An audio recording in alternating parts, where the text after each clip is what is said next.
This is about your age. Page 92. What's going on in your psychology right now? I don't know.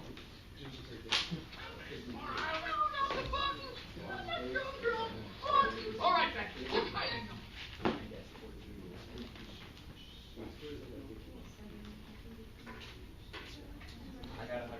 Okay, adolescence. We're on 93. If you want to tune in, this row over here.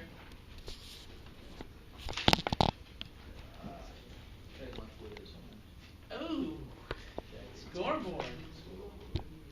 The period of life from puberty to adulthood. That's adolescence. So that's what you're in. You're not quite an adult yet. Actually, you're getting pretty close. Puberty, the age at which a person becomes capable of sexual reproduction. Hopefully, y'all already know those words. Now, the book goes into what the differences are between people who develop quickly and people who develop slowly. Someone who goes through puberty very early, that has a great psychological effect on you than if you go through puberty late. And so basically a summary of that, I want you to read this tonight. Early development means a better attitude of self and being socially more popular. But also a greater chance of getting into trouble, doing drugs, and dropping out of school.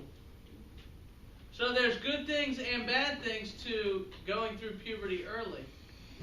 Why do you think that there's a better chance of getting into trouble, doing drugs, and dropping out of school if you go through puberty early? Any ideas? You have the wrong crowd. That's right. Because people who go through puberty early tend to hang out with older people who are doing these sorts of things. And so there's all sorts of problems there. Of course, if you go through puberty early, you have a better attitude about yourself and you're socially more popular. Again, some of that goes with the fact that you're hanging out with people that are older. And, you're kind of the big shot, the bigger guy, the bigger kid or whatever. Now, women tend to go through puberty earlier than guys. So there's, other stuff related, differences between boys and girls, how they do this. Boys are more likely than girls at your age to externalize their emotional problems.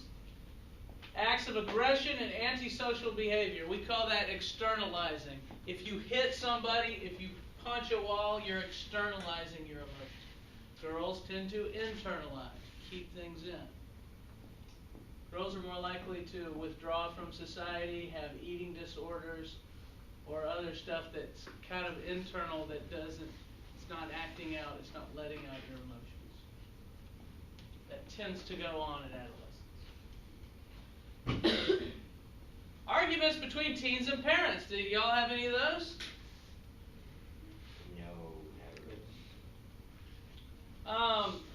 There's a word that you need to know, individuate. That means you're trying to become yourself. You're trying to get away from your parents and do things on your own, and you want less of their influence. And so you often get in arguments with your parents over that because they don't think you're ready to be your own individual and do your own things. Maybe you might not make the best decisions, and they want to be involved, so that you get in arguments over that. It's pretty common. It's interesting, there's a little bit of cultural psychology that goes along with that. It's interesting in that in Western societies, in individualist cultures, you get those arguments. But in collectivist cultures like China or India, you don't get any of that because it's more about the group and being in harmony with the group. And you would never get in an argument with your folks. So there's a lot of cultural psychology that has to do with wanting to individuate. So not going to spend long on this because I got videos I have to get through. Make sure you read, it's only 3 pages, 92 through 95. 3 pages of reading. If you had a quiz on that, you'd probably do really well since it's only 3 pages. Right?